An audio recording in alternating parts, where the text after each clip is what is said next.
Untamed is going to be untamed. It's going to be a little crazy. I want to talk to my people. I want to talk to my brothers and sisters.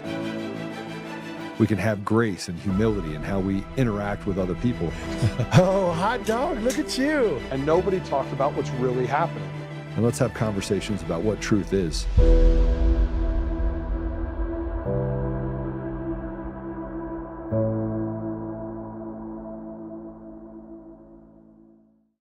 So people actually think that New Yorkers voted Mom Donnie in? Mayor Kami Salami, you really think that we voted him in? Y'all really believe that? Everyone's like, oh, New York's finally getting their just due. They're getting who they voted for. They're getting what they voted for. Check this out. I actually don't know whether Mamdani won the mayoral race, and I'm not here to say that he didn't. The problem we uncovered is that the New York City and the New York State boards of elections have no idea if Mamdani won the mayoral election either. Let's look at their official records. Did they or did they not qualify the voters? That's a fair question. So what did the data actually tell you? Well, the shocking news said, and nobody better than you to break this story. Okay. 7% of the voters in that election do not exist. They don't exist. They don't exist. They could be dead. No. They're not even illegals. They just don't exist. No, they don't exist. They never existed. They don't exist now. They won't exist in the future. They're not in utero. They're not dead. They don't exist. We also found that 6% of the voters have social security numbers that the SSA, the official government website, calls impossible and invalid. So they have fake social security numbers, but they're voting in New York City and New York State elections. But if you assume that Mamdani got every one of that 7%, he still wins. Right. So here's the issue. His margin of victory is 207,000 votes. We found over 230,000 votes, and we have another 1.2 million voters to study. So out of 2.2 million voters, we studied about 1 million of them, and we found more votes that are apparently illegal than his margin of victory. Again, the issue is not whether or not Mamdani won. The issue is whether or not the boards of elections in New York are actually counting fair elections so that we are properly represented as we are constitutionally granted. So guys, people that's not in New York, not from New York, this could be you. They're placing these people in position. Do you not see that? How the illegal votes that they counted surpass his victory margin.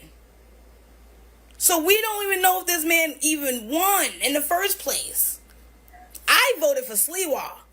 Who did you vote for? Drop it in the comments. Let's start with an update. Casey, you're out of the race. You have That's right.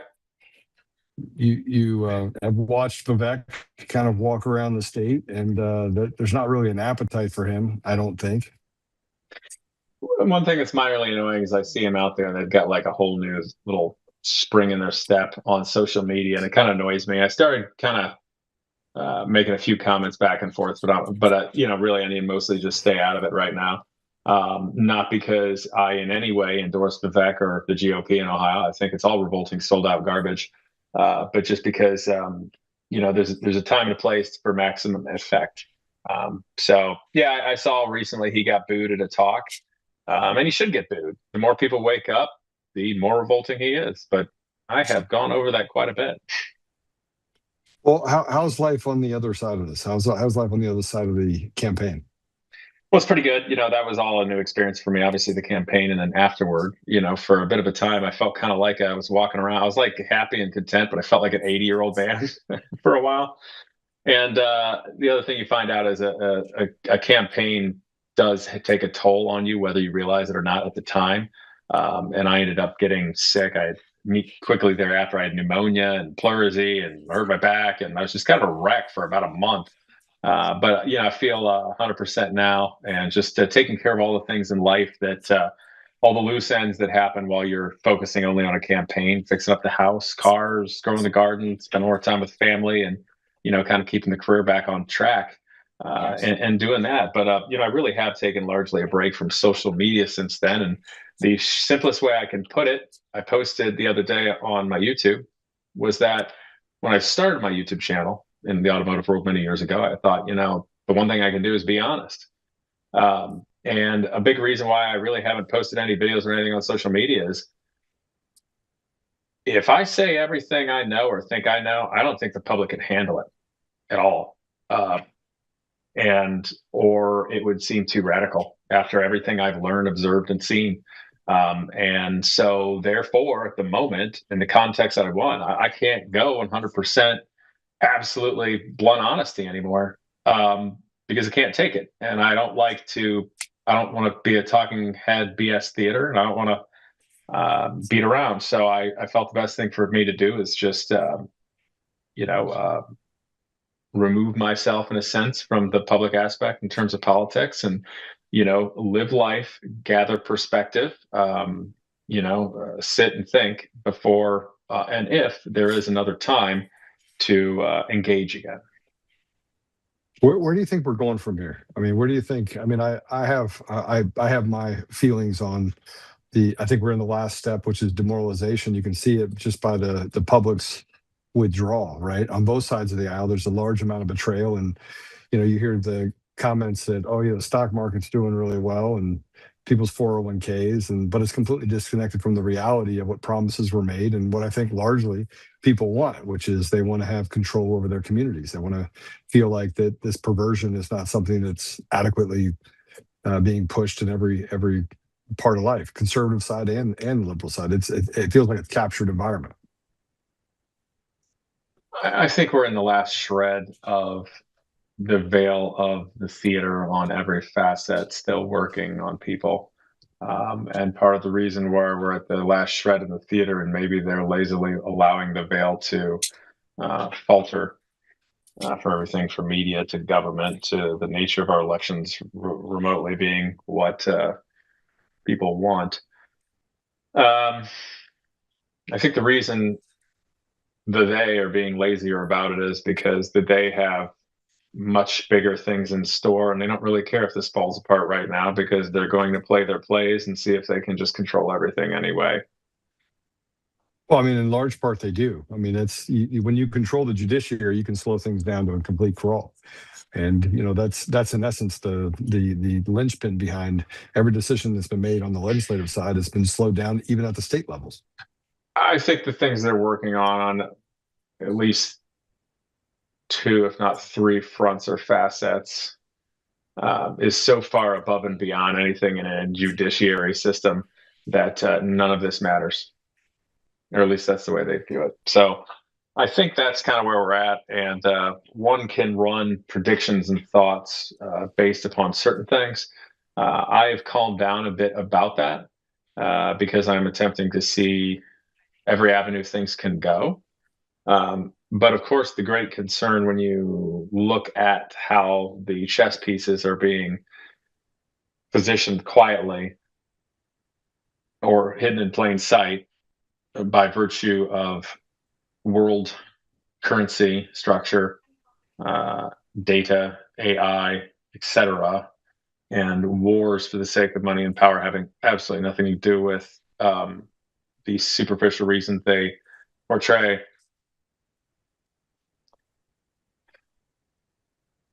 I don't think that they care anymore about our theater, and that's why I think this is all lifting. So, you mean they don't need to hide it anymore? They have density, right? Or you saying it's not? Yeah, I just don't think they're really trying. I don't think they're really trying because what they're playing at is a really close to the end of the game, and when you get close to the end of the game, things are going to happen. Well, what do you mean by end of the game? I mean, there's actually 2 comments. What do you mean by end of the game, and what do you mean by end of the game? Well, if we're going to speak from an American perspective, let's say we completely obliterate the nature of the U.S. dollar, or any dollars, or any of the natures of currency, or any modicum of the thought of being a gold standard. That's hilarious nowadays. Any modicum that any of the wars going on are for the reasons they're purported to be. Let me put it this way. one, it's legal for the United States government to propagandize and lie to its own people. Totally legal. Two, it's legal for the United States military to use lethal force against its own people. And AI is going to be allowed to control things within the military and government weapon systems. That alone can lead you down one dark path. But we're at a time where everything the world population believes about what a country is and represents no longer matters to the global elite, and maintaining that the theater for the people. So we're going to see what happens in some of these chess moves toward the end of the game now. All right. So do you think this is more of a play on constitutionality, or what do you think we're playing up against here? I mean, they don't care about any of that. They don't care about judiciary systems, constitutionality. Oh, no. They don't care about any of our so-called stupid rights, as they would think about it, or any sense of morality whatsoever in any capacity.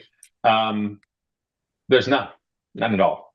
Vivek is nothing more than just a manufactured, polished puppet talking piece who's become wealthy on his own right for having done what I see as absolutely nothing for the general populace or civilization. And this is the game that's playing. So we're at a time where perhaps the best thing for humanity is if reality is not a perfect laboratory environment for people's diabolical plans, you know? Yeah, I mean, look, it's over the last 3 days, I had an opportunity to speak with a bunch of people in Washington related to what's happening with Mamdani. We just saw it that, hey, they didn't elect him, and they're starting to come to this conclusion that the election systems are largely fraudulent. I've been talking about this for 6 years, right? This has been.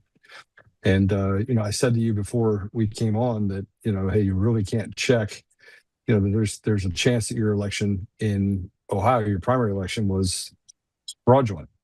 And your comment to me is, I don't know. I don't have enough information. That's literally all I can say.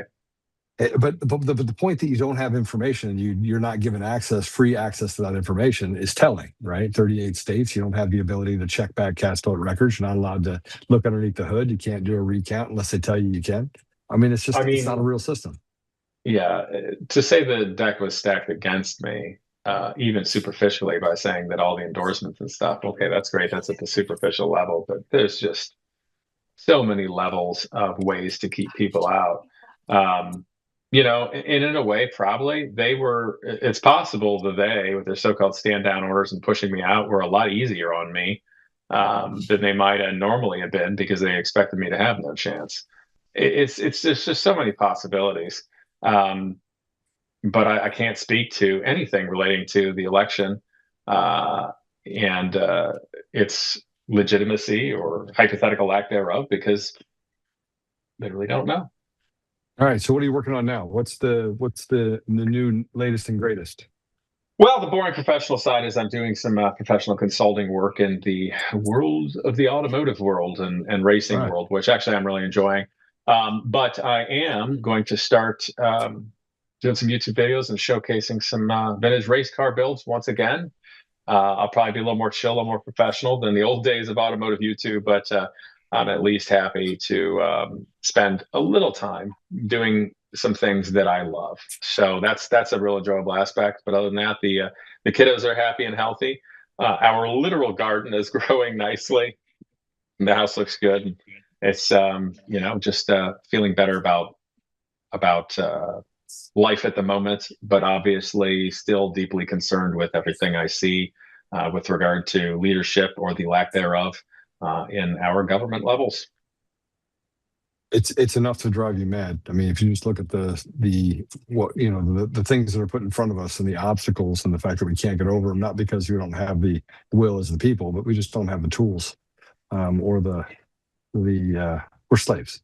But besides that, I want to ask you a question. We have a whole lot of tools, just ain't nobody using them now. If we used them, it'd be a different problem. We'd have to go back to the government using it against the people, right? So yeah, that was my fun. Just tongue-in-cheek thing here. But I'm sorry, you were saying. It's just it being off for the last 3 days and not having to do this over the last 3 days has been kind of nice, because I've been able to kind of look at what's important. And when I got out of the race for the state chair and stepped out of the governing race, I found that there is life outside of this cesspool of just shit, because that's really what politics is just shit. Yeah, and it's something I've kind of come to think. I think basically all of our tax money, aside from maybe going to the modicum of barely maintaining our infrastructure and stuff, is basically just going to one way or another to rip off the entirety of the United States and the people of its wealth, and basically all the borrowing. And we run the government basically just on borrowing. So the entirety of the United States government is set up, in my gut feeling right now, only to slowly to quickly strip all of the wealth of the American people. Well, but let me just be devil's advocate related to that. I mean, 401ks are at a record high. The Dow is at 54,000. You're looking at from a 401k standpoint, it's double or even 2.5 times what it was. Not everybody has those 2.5 years ago. So that gets to kind of how that institutional wealth is measured by the people that have it, and typically that's the haves, right? Yeah, and the other thing, we're kind of thinking about this existentially. So the Dow, right, stock markets, etc.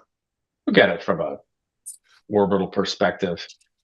It's just a game, and the house always wins. No question. But sometimes just leave the statement at that. But if you bet on the house, sometimes it works out in your favor. Yeah, but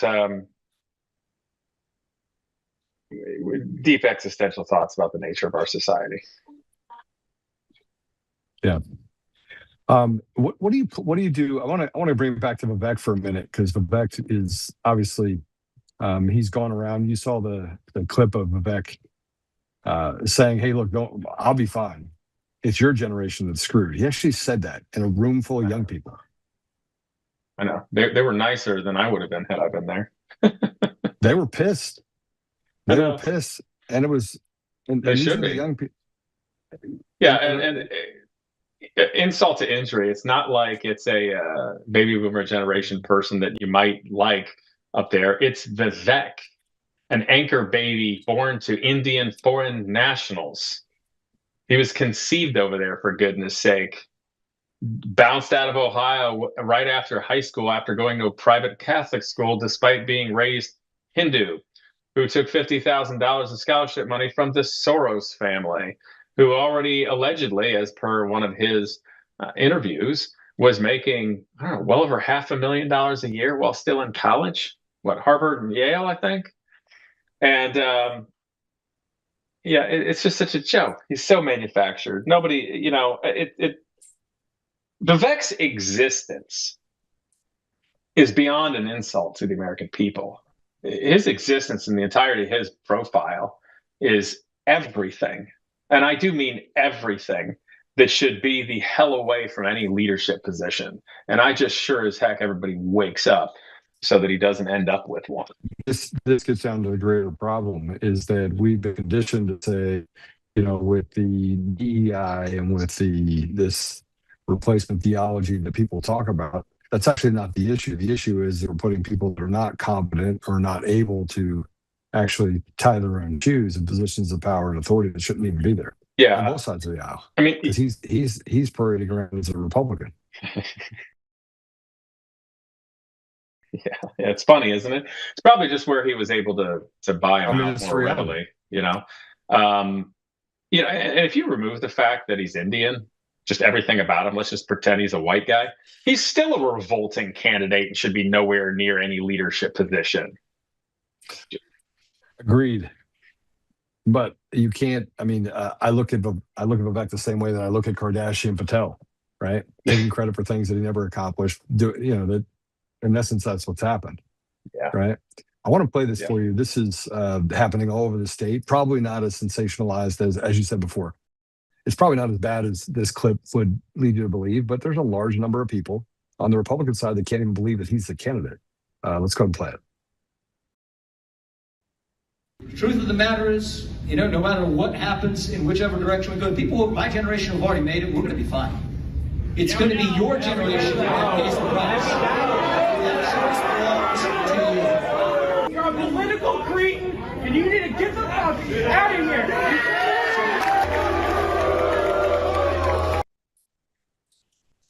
I mean, they walked him off. I mean, that exchange, his statement. Casey, but that's the haves mentality, right? That's the, you give us exactly what we want, 56 cents on every dollar. We get to own your home. You own nothing, right? And like it, Daddy. But, and we can put cameras on every corner and tell you what to do. That's in essence what he's basically saying. There's nothing you can do about it. It's just elect me. He got booed off the stage, Casey. I know. I didn't get to read it all. There was an essay that someone wrote early on in my campaign against Vivek that was notating about the book called The Fourth Turning of a Nation in Crisis. Yeah. And they were speaking about how my campaign, and as well as Fishback's campaign, but especially mine against Vivek Ramaswamy, is the absolute apex example of a fourth turning of the nation crisis, when it turns from the question being, are you, I think, qualified or managerial, to are you real? And that's where we are. The nation's evolved to the point where Vivek is this polished managerial class that's so wildly out of touch. There's nothing what people purport is real or genuine about him. And I'm very real. And I think that exchange that you saw with the booing is a direct, exact manifestation of that exact change that was represented in the fourth turning of the nation in crisis. So it'll be fascinating to see how that plays out with his campaign, over the remaining weeks.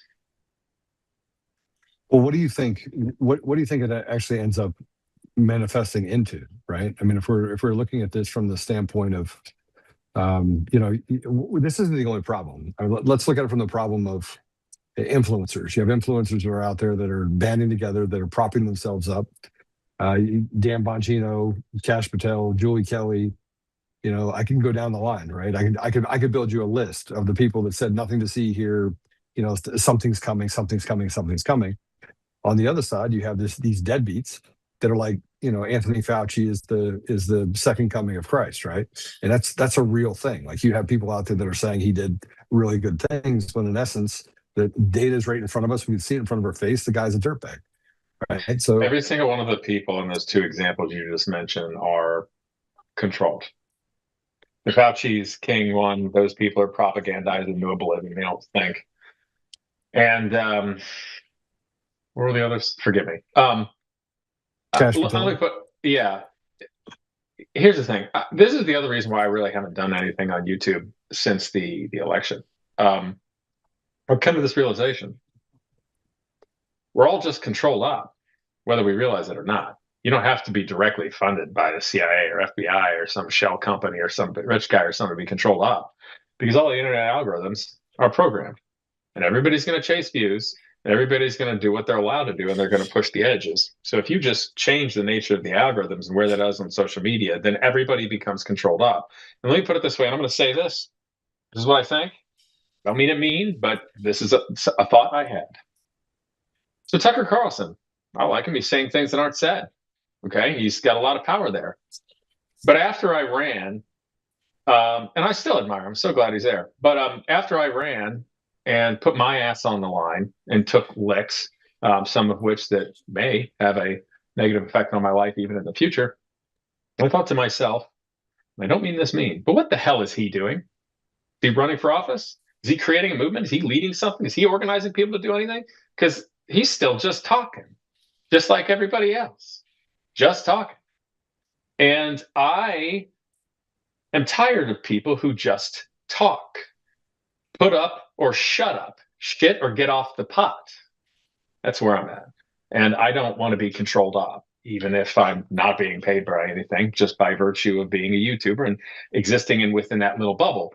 Because when everybody's watching, sitting at home, watching their talking heads that they like, doesn't matter who you are, but watching their talking heads that they like, it appeases them.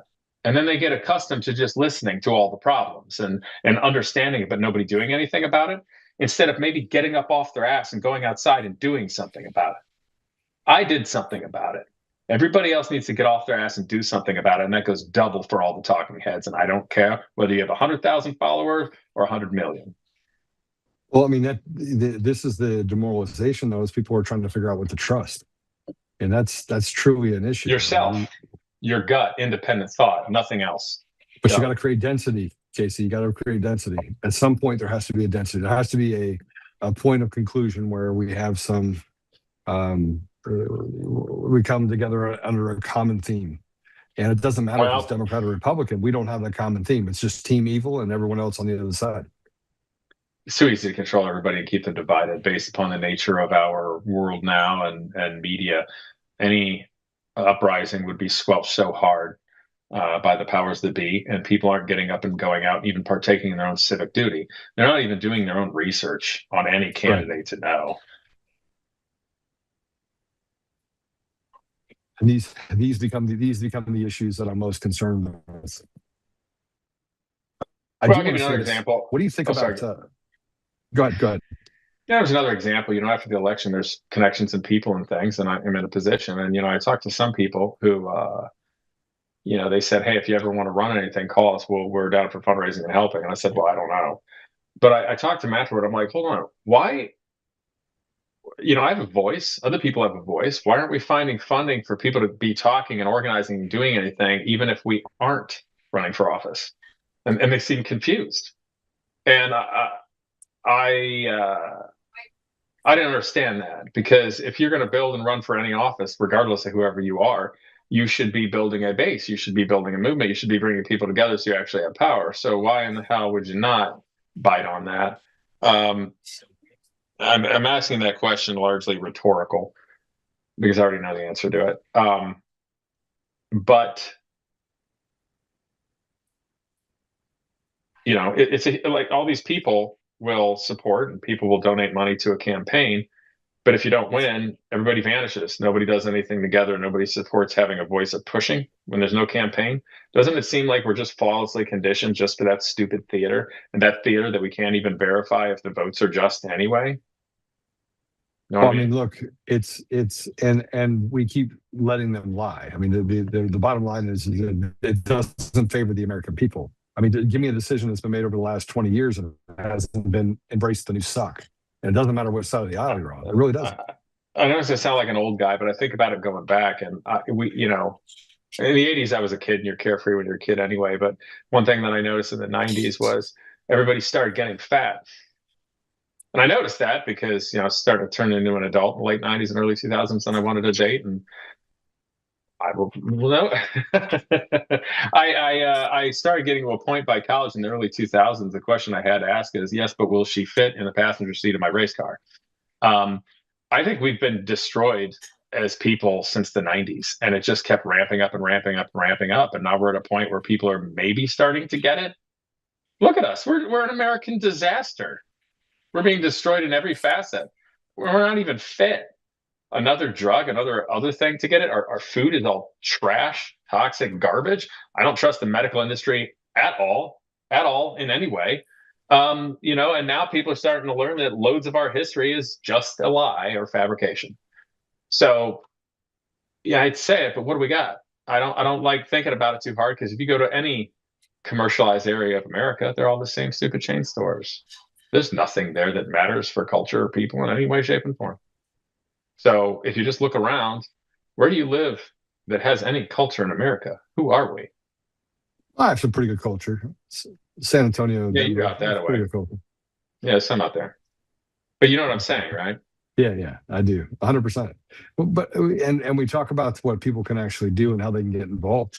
And they've been stymied at every turn inside the Republican Party, inside the Democrat Party. You have DSA on one side, and then you got the retards in the Republican Party on the other side. And they both use the same games and the same dog whistles and the same media in order to basically beat their opponents.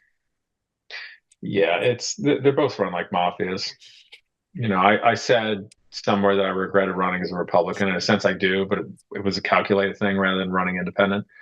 It was just so wildly disheartening because I'm like, what the? I would start going on media things, Republican, and I'm getting treated worse than if I went on a radical left podcast. The left was nicer to me. They'd actually, some would actually do journalism. The right were just trying to destroy me from the second I announced. I'm thinking, I'm actually a conservative, unlike Vivek. Like, I've done things for society. I'm not a bad guy. I have no negative record at all. And I'm being treated like crap by so-called my own party that I voted for. You guys suck. I remember the guy that showed up outside of a beer hall and wanted to debate you. And then you're like, just punch me in the face. So it's fun, right? You enjoyed that? Just punch me in the face. Yeah. Yeah, I love it. Come on right here. Yeah, well, I'm glad you're back to the automotive stuff. I will tell you that it's different being able to step away, even if it's for a little bit. I get to come in and talk about this, obviously, for an hour to 2 hours a day. I get to, I can already see the train off the tracks. It's already off the tracks. And I don't mean to be blackpilling. I don't want to blackpill, but until we're able to capture our election systems and the voice of the people, we have no chance. There's no chance. Zero chance. And we're at that final stage of demoralization. I think basically the only thing that people have left is constructive non-cooperation. The other thing is, if you want to think about who to vote for, taxes. I mean, that's definitely one of them. A lot of people are gonna have to do it together, but and even that'll go funny. But what I mean to say is, like, another way if you're probably looking at it is like, okay, well, forget about your party. They both run like mafias. So just look at it like this. When you vote for somebody and they're going to do something to screw you, just vote for, forget this left or two evil thing. Vote for the one that's going to screw you in a way that's easier to disobey with everybody. I mean, a part of me says, yeah, but the slippery slope is so far down the rabbit hole that I don't think that we'd have enough time to course correct. Like, at least right now, we're at the place where people are like, you had Buttigieg that got on the radio or on some show and said, we need to raise taxes so we can have high-speed trains. He said that. And I'm thinking to myself, the American people have less than 50%. They have 44 cents on every dollar that they go make. The first 6 months of the year is free. And the last 6 months, they get to divvy it up over 12 months. And you're telling me that they don't pay enough in taxes, that you can't have a train when we can't actually even implement Doge cuts that are permanent, right? We can't even implement the capturing the amount of fraud that we have inside the government. And you want to tell us we're not paying enough money in taxes? It's asinine. Yeah, well, at least he grew a beard to look less gay. That's something he did since the last administration, didn't he? He's still a gay dude. And I mean, you take... No, I know, but it was kind of funny to me because when you see how the public reacts to that man and then his course correction to seem to be more palatable by a greater audience. I didn't mean that as vulgar as it may have sounded. It's just kind of a matter-of-fact way. I mean, it is what it is. You didn't say anything that wasn't true, right? Yeah. Homophobe. Hey, man, I meant a matter of fact. If you want to think I'm afraid or not afraid, that's up to you. Just don't step behind me. or drop the soap, right? All right, look, my friend, I got to bail soon. I know you do, and I'm going to make this a short podcast. But hey, I appreciate you joining me. I got some other stuff to talk to you about, which we'll talk about this week. And yeah, let's do that. Yeah, we never got together like last time on your podcast. Yeah, no, I had some stuff that I had to work through, and I'm doing a little bit of that right now in my little tour. So sure, we'll get through it and get back together. And you know what? There is hope out there. There is hope. And it's a beautiful sunny day today. There's a lot of good people out there. Yeah, it's disastrous, but perhaps some of it is our perspective too. It's always been this disastrous. It's just that now we see it all. Yeah, but we had mechanisms levers that we can pull. And I don't believe those same levers are in place because you can't go to the judiciary because it's rotted to the core. They're all henchmen for a radical left, right? Or radical whatever. You can't go to the legislative branch because they're captured by dollars, right? And you can't go to the executive branch because they're all elected by really bad people Yeah. with fake elections. Yeah, it's Trying to be positive, man. I'm actually really positive because I think that the people are getting to the point where they don't care. It's not a Democrat versus Republican thing. It's, get your hands out of my pocket, pull back the regulation, make sure that we have sensible things that we can run our communities by, stop trying to piddle our children and groom them, and let's get back to basic amounts of science and accountability. I think most people are that way. They are. We're getting there. Yeah. All right, brother. God bless you. I appreciate you coming on. Thanks, Joe. See ya. All right. So I didn't want to go more than a couple of days without coming on to the podcast. I spent the last 3 days in DC, and I do want to just give you a little bit of an update. Obviously, it's the 9-year anniversary tomorrow of my brother being murdered. That's why I came out here to pay my respects. But I got a little bit of downtime over the last 2 days, and I've been able to spend that time kind of reflecting, like what is it that I really want? What is it that I want out of the show? What is it that I want out of life? Right. So, we're going to continue to do what we're doing now, but after having conversations with people and looking at the kabuki theater that happens in Congress specifically, I feel betrayed. I feel betrayed by stupidity. I feel betrayed by handlers. I feel betrayed by the very people that say that they're smart enough to understand what's really going on, that they have a grip on all the institutional knowledge that we've had over the last 6 years. And I don't believe that that's the case. We have enough evidence. We don't need to sit here and talk about people who show me proof. And it's always the dog whistles on social media that say, show me the proof, as if you could lay it down in such a way in a 5-minute video that they could understand it. Because they're a bunch of retards anyway, if they're not bots. And these are on the left and the right. And, I had a conversation with a guy that runs the Second Amendment organization that fights for the Second Amendment. And he's like, yeah, I don't believe the elections are stolen. And I just stopped talking to him. I was like, you've graduated to retard.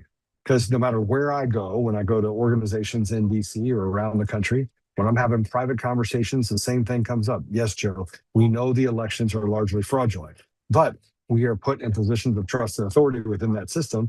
And we have to do whatever we can in order to gain those levers that allows for us to change the system. But when they get in public, they're like, oh, that's election denialism, or, oh yeah, that's the thing that they go to is the same election, conspiracy theory. It's not a conspiracy theory. And in over 6 years' time, I am laser focused on the truth. And the truth is the consequences for the average American has been dire. Interest rates are double what they were 7 years ago. Double. They're double, 2x what they were 7 years ago. It's almost impossible for the average family to live. Taxes have tripled collectively across the country, have nearly tripled in almost every state. Our elections are still kabuki theater and run by the same systemic problems that we had when we looked at it, even dating back to 2005, 2006, 2007. And the same problems that we would have were largely ignored because no one thought that anyone could largely affect the apparatus of our election strategy. But once they had density and they stole enough places and put enough judges in places and created this environment where you had these radical sleeper cells, then they had to get to the demoralization. 2020 did that. We had the J6 on 2021, and now we have evidence that they were talking about this inside the FBI and inside of the shadow government of our country in 2019. They had planned it. And in October of 2019, they ran through an entire pandemic strategy of what would happen if they had to shut down the economy, if they had to shut down the country, if they had to shut down the globe. And they did it. They were able to implement it and get people to act like idiots and use bots and use controlled media, controlled technology in order to make it look bigger than it was. These weren't a lot of people. I mean, even if you look back in 2020 and look at the Summer of Love, you're talking about a couple thousand people per state that traveled from city to city, a couple thousand people. I mean, I want to do the math for you. You had mostly people that were like, okay, maybe we should stay home to save grandma, because that was the thing, right? And then largely you had the medical community rally around a person named Anthony Fauci, who turned out to be absolutely demonic. And yet we sit here we are. We sit here kind of walking through the same tired formula over and over again of, trust the science, trust the system, trust Fauci, trust that Biden was elected, trust their election system. Trust us, bro. Trust us, bro. Trust us, bro. Hey, pay more taxes. Hey, why can't we have grooming dolls inside of Minnesota and pass them around the country where you can remove penises and pick your gender as if it's some sort of game? It's not a game. These are our children's lives. And in large part, this entire sickness has led to a near 40% rate of suicide among these transgender community. And that's something we have to have a conversation about, but we can't. Because you have to debate the ridiculous and ignore science. And now you got 33 genders and a bunch of retards that are in positions of trust and authority and think that one day they woke up and that they were a pink dinosaur. That's how fucking retarded we are. So, listen, I got to go catch a plane. I do want to put this up there. This is Fauci when Aaron Rodgers, obviously I'm a Steelers fan. This is Aaron Rodgers when he's talking about Anthony Fauci on Pat Sullivan's plan. Tony Fauci is an absolute criminal. Can you tell us about the mindset of coming into your last season? Like, that's a real thing, it feels like, because is everything better? Is everything funner? Is everything more awesome? Like, how do you kind of view this year versus maybe the years that pass? I'm going to plead the fifth. Okay. Okay. Gotta love that guy. Like that absolute coward, Tony Fauci. Absolute coward. Yeah. Hey, it's back, baby. Are you kidding me? Yeah, 111 You times. got a pardon and you're in front and you pleaded over 100 times at the White House? What are you scared of, Tony? Yeah. I thought you were the science. Yeah. I thought you were I am science, and you get up there and you can't answer a question? Yeah. What are we doing? And how much time did the network spend at that? How much time did they spend on my responses every week, on my vaccination status, on Taylor and Travis's wedding? Did they do even a minute? Did they do even a minute on Tony Fauci? No, I don't think I've heard anything. I bet they didn't. But on that note, And there was another scandal this offseason, too, involving a voter for MVP, for Coach of the Year. How much time did your network spend? Where's your Kim? Did your network spend on that? network. I wish I How much time did you Go spend? back to Fauci. I wish I How could much to time? Fauci. This is awesome. Go back to Fauci? Yeah. Go back to the coward Tony Fauci and his science? Hold on now. Who's spending the entire time writing in his diary about how fun it is to be famous? You got to be kidding me. Okay, so on that note, What are you going to say about me now? Debate him, What are you going to say debate about me him. no, now? I got no debate here. You had a 500. No, seriously, what are they going to say about me now? Now you can't talk about the COVID stuff because obviously it was made, in a lab in China. That's like not even questionable anymore. Tony Fauci is an absolute criminal. I'm on good terms with my family. I'm on good terms with my family. What are you going to say now? What are you going to say now? I want to let you know, it's been a fun ride for you, I would assume, over the last couple. It's been a great life and a great career. And it's nice to be sitting on this side now, especially after that coward. There you go. That coward Fauci, 111 times he pleaded the fifth after getting a pardon from Joe Biden. This is what we deal with. No accountability, and he doesn't even have to answer questions. He doesn't have to answer to you because you're a slave. You're an absolute slave. I want to show you a couple other things before I go. Here, by the way, is the vice chair of Trump's task force for fraud. So the government programs were created 100 years ago, were designed by Americans that had a high trust society until we were hijacked from within. Let's go and play. Second thing about this fraud effort that is so important is that it is about restoring social trust in America. All of the programs that the fraud effort has focused on were set up for a high trust society. The vice president was just explaining the difficulty in obtaining data to fight fraud.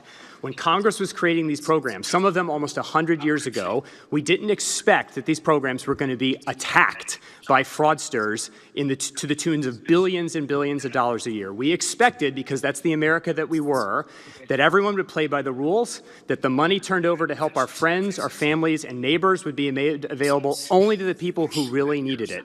And that is just not true anymore.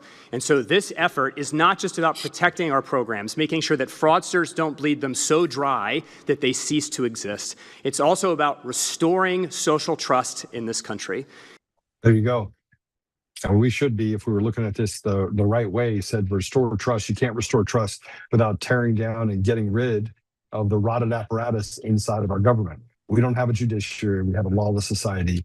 In large part, the lawyers basically run things because they stick to procedure and create sticks that allow for them to steal from people. that go in to try and use the system the way the system was supposed to be used. To have a legal process, to have a process that was built on justice, but it's not. And so I just want you to understand that I'm not anti-hopeful, but it's got to happen a lot faster than it's happening now if you want to escape the slow boil, right? Or the incrementalism that has got us to this position. I wanted to show you this because I'm gonna have a different take on this, but this is Abdul Al-Syed speaking about the opportunities given to him in this country. And I'm gonna tell you why this bothers me. Go ahead and play. Arc of our history. It's hard not to reflect on the fact that we just commemorated 250 years. And we all know those 250 years weren't perfect. We all know that a lot of that history was built on a set of foundational errors. And at the same time, I can't help but appreciate the fact that I know what America gave me. America is an incredible place. I used to live the contrapositive of the life I was supposed to live when I'd spend summers in Egypt. I crossed 15 hours and 10 years difference in life expectancy. But for the accident of being born here, I got the opportunity to get vaccinated against diseases that killed 2 of my aunts and uncles I otherwise never met. I got to go to amazing public schools. I got to go to an incredible public university. I got my medical education paid for by the NIH. And at the same time, growing up just 15 minutes away from me, children whose families had been here far longer than mine, who never got those same opportunities.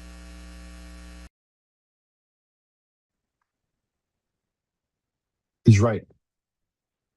You have foreigners that come here and they get great opportunities while stepping over Americans. That's the reality. And frankly, if you're an American, great. But you should have to adapt to the ethos that we have within our country. That should be the moniker. Not try to come in and basically Wreck-It Ralph and destroy communities from within. Yeah, I'll leave it at that. But I do want to tell you that this every election cycle becomes more important. But if we don't get rid of machines, mail-in ballots, we don't do the things that are necessary in order to right this ship, then I don't believe we can escape the death spiral. And we're in the last stage. The last stage is demoralization. They want to demoralize us. You got Marjorie Taylor Greene standing on this side that we're going to have the real American first, right? Now we're going to have the American first deal, right? And then the antagonist of that becomes President Trump. And over here, you have a DSA that's largely encompassed with the Democrat Party that is lost. It's a rudderless ship. It's just a bunch of retards running around trying to take more meat off the bone. And they're all screaming dog whistles. Homophobe, transphobe, Islamophobe. No matter what you do, you're going to get more of those dog whistles. Well, let's look at it from the perspective of what we can give. And the problem is that there is no side of the people. People are sitting in the middle trying to figure out which side's going to betray them more. And now they want to build a new America first. Finally, we're back to America first.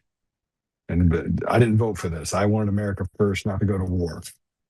It's the same thing. If you want to demoralize someone, you have to continue to lead people down a path that says you're actually going to do what you said you did. And they're not doing it. I mean, whatever you want to say, the number one thing on Americans' mind is I don't want to talk about elections anymore. Get me a place where it's actually a transparent process where I can see the back of the black box from end to end, and you can't. So I'm gonna let you guys go. I gotta go get on an airplane, but thanks for spending that last hour with me. And I apologize for the technical difficulties. You probably won't even see these on the rerun because they're going to cut them out, but let's pray it out. Father God, thank you for the opportunity to be here today. Thank you for the American spirit. It's not dead. Thank you for the amazing people inside this country that have sweat and died and given so much. Father, help us that we may become a part of the process to heal this country and to put it back on the track of goodness and fight against this evil apparatus that's before us. Help us so we may stay committed to each other, and that we may set aside petty differences. I say these things in Jesus' name. Amen.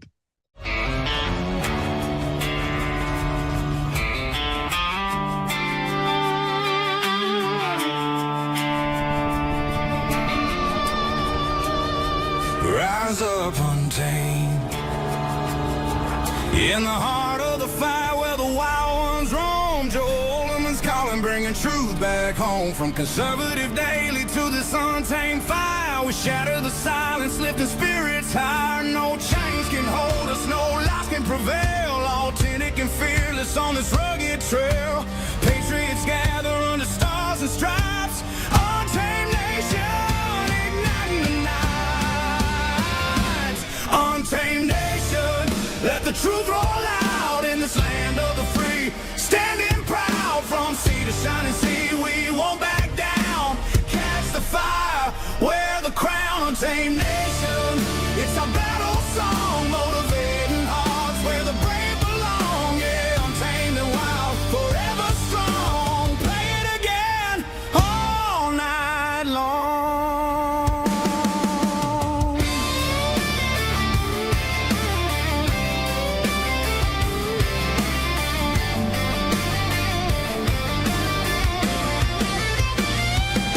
Break the mold, chase the real. No more games, time to heal. Joe's voice leads the untamed crew. Truth matters through and through. Untamed nation, let the truth roll out in this land of the free. Standing proud from sea to shining sea, we won't back down. Catch the fire, wear the crown. Untamed nation, it's our battle song, motivating hearts where the brave